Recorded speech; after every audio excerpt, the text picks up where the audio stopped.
আরও একবার আলোচনায় টানা দুইবার শিরোপা জয়ী ফরচুন বরিশাল 2027 বিপিএলে নিশ্চিত হওয়ার পথে নাম করা তিন শীর্ষ ফ্র্যাঞ্চাইজি।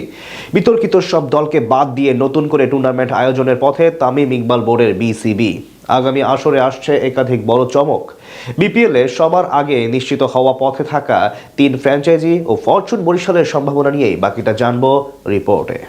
বিসিবির হেড অফিসে এখন সবচেয়ে বড় ভাবনার বিষয়ের একটি হলো আগামী বাংলাদেশ প্রিমিয়ার লিগ।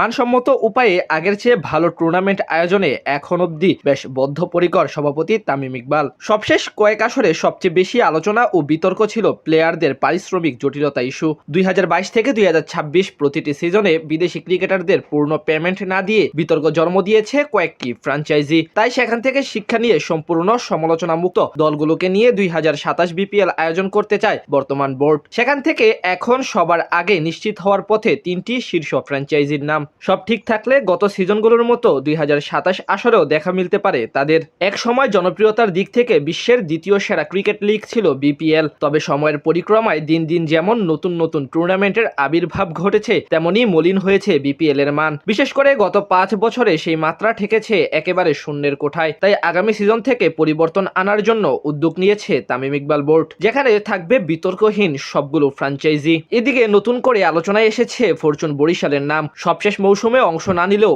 আগের টানা 2 আসরে 2বার শিরোপা ঘরে নিয়েছে কীর্তনখোলা পাড়ের প্রতিনিধিরা। গুঞ্জন রয়েছে তাদের সাবেক অধিনায়ক বোর্ড প্রেসিডেন্ট হওয়াতে নতুন করে আবারও যুক্ত হতে যাচ্ছে ফরচুন গ্রুপের ফ্র্যাঞ্চাইজিটি। বিপিএল ইতিহাসের সবচেয়ে সমালোচনা মুক্ত ও পেশাদার দল হিসেবে সুনাম রয়েছে রংপুর রাইডার্সের। বসুন্ধরা গ্রুপের মালিকানায় থাকা রংপুর রাইডার্স সেই 2013 সাল থেকে বিপিএল এ যুক্ত থাকলেও 2027 সালে মালিকানা নাম সহ কিনে নেয় বসুন্ধরা গ্রুপ। আর তারপর থেকেই নিয়মিত ছাত্রের মতো প্রত্যেক বিপিএল এ অংশ নিচ্ছে তারা। জানা গেছে আগামী আসরগুলোতেও সেই ধারাবাহিকতা বজায় রাখতে আগ্রহী ফ্র্যাঞ্চাইজিটি। এছাড়া গেল সিজনের চ্যাম্পিয়ন রাজশাহী ওয়ারিয়র্সও আলোচনায় রয়েছে। প্রথমবার নাবিল গ্রুপের অধীনে অংশগ্রহণ করেই নাজমুল হোসেন শান্ত, মুশফিকুর রহিম ও কেন উইলিয়ামসনদের মতো তারকা ক্রিকেটারদের স্কোয়াডে নিয়ে চ্যাম্পিয়ন হয়েছে ফ্র্যাঞ্চাইজিটি। পেশাগত দিক থেকেও তাদের প্রশংসা ছিল সবার মুখে। সেখান থেকে আরও একবার বিপিএল এ দল নিতে প্রস্তুত রাজশাহী ওয়ারিয়র্স। এদিকে আলোচনা ও সমালোচনার মাঝে থাকলেও 2027 বিপিএল এ ঢাকা ক্যাপিটালসকে নিয়ে ইতিবাচক বিসিবি। জানা গেছে তাদেরও টুর্নামেন্টে অংশ নেওয়ার জন্য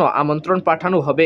এমনকি ঢাকা ফ্র্যাঞ্চাইজিও ইতিবাচক এদিক থেকে। সব ঠিক থাকলে যদি বিপিএল মাঠে গড়ায়, তাহলে এই তিন দলের সাথে ফরচুন বরিশালকেও দেখা যেতে পারে 2027 বাংলাদেশ প্রিমিয়ার লিগে। আগামী আসরগুলোতে বিতর্কহীন একটি টুর্নামেন্ট আয়োজনে এখন পর্যন্ত সর্বাত্মক প্রচেষ্টা চালিয়ে যাচ্ছে বিসিবি। অতীতের অভিযোগগুলো যাতে পরবর্তী আসরে না থাকে এবং কোনো দল যাতে অপেশাদার আচরণ করতে না পারে, সেদিক থেকে পুরোপুরি সতর্ক বর্তমান বোর্ড। প্রয়োজনে টুর্নামেন্ট আয়োজন করবে না, আর যদি করতে হয় তাহলে সকল ধরনের বিতর্কহীনভাবে করতে চায় সভাপতি তামিম ইকবাল।